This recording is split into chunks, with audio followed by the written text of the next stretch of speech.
할렐루야, 성도 여러분, 반갑습니다. 12월 6일 월요일 말씀 묵상입니다. 오늘 본문은 디모데후서 3장 1절로부터 9절의 말씀입니다. 함께 성경을 읽으십시다. 너는 이것을 알라. 말세에 고통하는 때가 이르러 사람들이 자기를 사랑하며 돈을 사랑하며 자랑하며 교만하며 비방하며 부모를 거역하며 감사하지 아니하며 거룩하지 아니하며 무정하며 원통함을 풀지 아니하며 모함하며 절제하지 못하며 사나우며 선한 것을 좋아하지 아니하며 배신하며 조급하며 자만하며 쾌락을 사랑하기를 하나님 사랑하는 것보다 더하며 경건의 모양은 있으나 경건의 능력은 부인하니 이 같은 자들에게서 내가 돌아서라. 그들 중에 남의 집에 가만히 들어가 어리석은 여자를 유인하는 자들이 있으니 그 여자는 죄를 중히 지고 여러 가지 욕심에 끌린 바 되어 항상 배우나 끝내 진리의 지식에 이룰 수 없느니라. 얀네와 얀브레가 모세를 대적한 것 같이 그들도 진리를 대적하니 이 사람들은 그 마음이 부패한 자요 믿음에 관하여는 버림을 받은 자들이라. 그러나 그들이 더 나아가지 못할 것은 저 두 사람이 된 것과 같이 그들의 어리석음이 드러날 것임이라. 아멘. 이 바울 사도는 그의 마지막 서신이라고 하는 디모데후서에서 말세에 대해서 이야기를 하고 있습니다. 말세는 오늘 1절 말씀에도 나오는 것처럼 고통을 당하는 때입니다. 성도들도 이 땅에 있는 사람들도 고통을 당하는 때가 이른다. 왜 그러느냐? 죄악이 가득 찬 가운데 구별되고 거룩하게 하나님의 말씀대로 그리스도인으로 살아가는 것이 쉽고 간단한 일이 아니고 고통스럽습니다. 힘이 들어요. 여기서 말하는 말세는 넓은 의미로는 예수님이 이 땅에 오셨을 때부터 시작해서 다시 재림할 때까지의 기간을 말하지요. 그러나 아주 좁게는요, 예수님 재림하시기 바로 직전을 말하지요. 말세의 특징은 오늘 말한 것처럼 고통을 받는, 고통하는 때가 바로 말세입니다. 뭐 때문에요? 죄 때문에. 거룩하게 구별되게 사는 것이 더욱 어려워진다. 바울은 오늘 마지막 때에, 말세의 때에 이 얼마나 죄악들이 많이 일어나는가, 그것을 서술하고 있는데 무려 그 목록이 오늘 읽은 말씀에 19가지나 나옵니다. 19가지를 조금 들여다보면 첫 번째 거와 두 번째 거는 자기와 관계된 죄입니다. 사람들이 자기를 사랑하고 돈을 사랑하는 거죠. 하나님을 사랑하고 또 돈을 하나님께서 맡겨주신 것으로 다스려야 되는데 자신을 사랑하고 돈을 사랑한다. 그 다음에 세 번째부터 17번째까지는 것은요, 다른 사람을 향한 죄입니다. 남 앞에서 자기를 자랑하고 교만하고 남을 비방하고 부모를 거역하고 감사하지 않고 구별되게 거룩하게 살지 않고 무정합니다. 원통함이 있어도 푸르지 아니합니다. 남을 모함하고 절제하지 못합니다. 사납고 선한 것보다 악한 것을 좋아합니다. 배신하고 조급해지고 자만하고 그렇게 살아간다라는 것이지요. 이것들은 다른 사람을 향한 죄입니다. 나를 사랑하고 자기 중심적으로 사는 죄가 있게 되면 다른 사람을 향한 죄도 짓기 마련이고, 18번째와 19번째 짓는 죄는요, 말세에 짓는 죄를 보면 하나님께 대한 죄예요. 자만하고 쾌락하기를 사랑하기를 하나님 사랑하는 것보다 더한다. 즉, 이 모든 죄의, 말세의 죄악의 특징은요, 경건한 것 같이 모양은 있는데 그 경건의 능력으로 드러나고 나타나는 열매가 없다라는 것입니다. 즉, 경건의 능력을 부인하는 것이죠. 하나님의 사람들은 말세 마지막 때에 그들과 이렇게 혼합해서 살아서는 안 되고, 그들로부터 돌아서서 하나님의 말씀으로 우리의 믿음대로 올바르게 올곧게 살아가야 합니다. 그래서 바울은 믿음의 아들인 디모데에게 아주 강하게 권하며 명령합니다. 5절 말씀에 있죠. 네가 돌아서라, 이렇게 말합니다.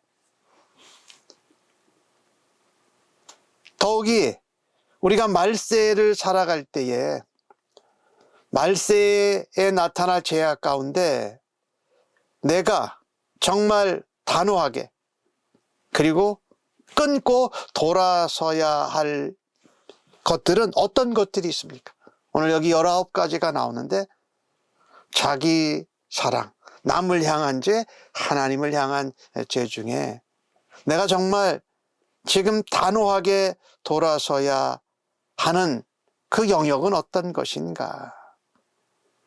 또한 나는 경건의 모양을 이렇게 보여주려고 과시하려고 하는 삶을 초점을 맞추고 있는가? 아니면 경건의 능력, 자기 사랑, 또 쾌락, 남을 괴롭게 하는 것 대신에 하나님을 사랑하는 것으로 우리가 경건한 삶을 살아가고 있느냐 하는 것입니다.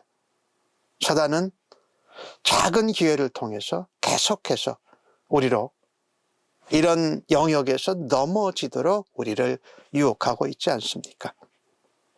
더욱이 사도 바울이 살았던 그 시대에도 거짓 교사와 거짓 교훈과 이단들이 있었다라는 겁니다. 사실은요, 우리가 살다 보면 가짜가 진짜보다 더 진짜 같은 경우들이 많습니다. 그래서 사람들이 많이 속아요. 그 중에 복음, 하나님의 말씀은 진리고 진짜인데, 그 하나님의 말씀이고 복음인 것 같으면서 가짜가 있어요. 이 거짓 교사들, 이 전하는 거짓 진리지요. 그래서 이 시대는 말세에 가까이 가면 갈수록 사실은 참되고 바른 진리를 전하고 가르치는 신실한 영적 신앙의 지도자들이 필요한 시대입니다. 그래서 나 한 사람이, 나라도 하나님 앞에 말씀과 생명과 복음의 진리의 말씀을 그대로 살아내고 또 삶으로 말씀을 가르치는 도구가 되어지기를 간절히 바랍니다. 오늘 6절 말씀에 보니까 남의 집에 가만히 들어가 어리석은 여자들을 유인하는 자들이 있습니다. 참 안타까운 일이죠. 이 사람들은 당시에 영주주의, 또 영주주의 사상을 마치 복음같이 전하는 자들이었습니다. 그들이 거짓 교사였죠. 그들은 영은 거룩하고 육은 악하다라고 생각하는 이혼론에 빠졌어요. 그러면서도요, 한편으로는 율법을 따르는 율법주의가를 드러내면서 한편으로는 전혀 율법이나 하나님 말씀을 무시하는 무법주의를 주장하면서 또 살았습니다. 그래서 오늘 주신 말씀에 보면은 남의 집에 들어가서 가만히 들어가서 어리석은 여자를 유인합니다. 그리고 그들로 하여금 죄를 더 무겁게 지도록 하고 욕심에 끌려서 방종에 빠지도록 그들을 이끌었던 것입니다.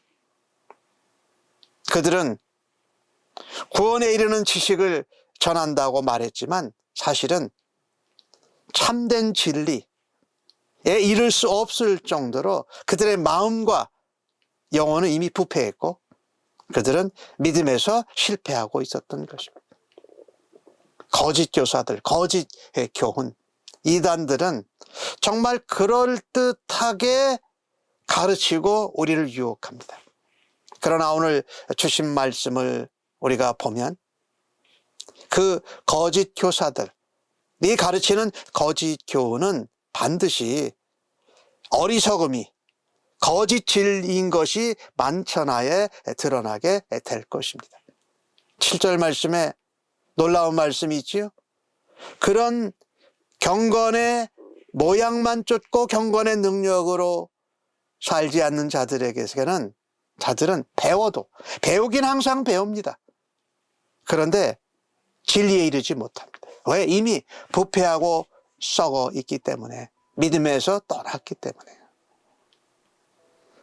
오늘 바울은 유대 전승을 따라 얀네와 얀브레가 모세를 대적한 것 같이 그 사람들이 바로 복음, 하나님의 진리의 말씀을 대적한 거다. 마음이 부패했다고 그러죠. 믿음에 관해서는 이미 버림을 받은 자들입니다.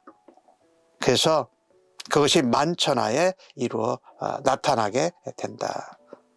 사실 성도들은요, 내 귀를, 내 마음을, 내 궁금증을 속 시원히 풀어줄 수 있는 것을 쫓다 보면 거짓 교훈을 전하는 거짓 교사에게 쉽게 넘어갈 위험성이 있습니다.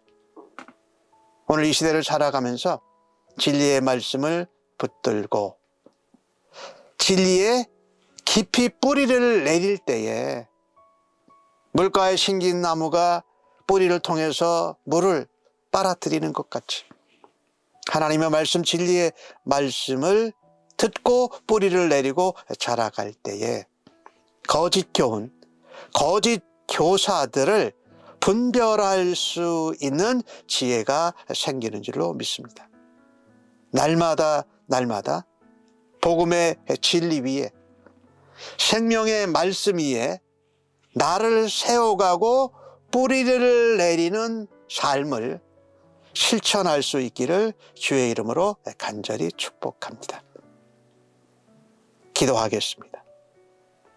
하나님, 무감각한 우리들의 마음과 우리들의 영적인 분별력을 주님 일깨워 주시옵소서. 나를 사랑하고 교만하고 하나님보다 다른 것을 더 사랑하는 잘못된 아집과 교만을 버리게 하여 주시옵소서. 대신에 예수님의 온유와 인자로 날마다 옷을 입고 하나님 앞에 나아가게 하시고 사람들을 대할 때에 긍휼과 용서와 관용을 베풀게 하여 주시옵소서. 쾌락과 재물을, 나를 사랑하는 것이 아니라 악한 세상 가운데에서 구별되어 거룩함으로 살아서 경건의 능력을 나타내고 전하게 하여 주시옵소서. 믿고 따르다가 배반하고 돌아서는 것이 아니라 더욱더 주님 앞에 충성하고 헌신할 수 있는 믿음의 길을 고난 가운데에도 택하게 하여 주시옵소서. 오늘 하루도 그 같은 마음과 자세로 살아드릴 때에 하나님 영광 받아 주시옵소서. 예수님의 이름으로 기도하옵나이다. 아멘.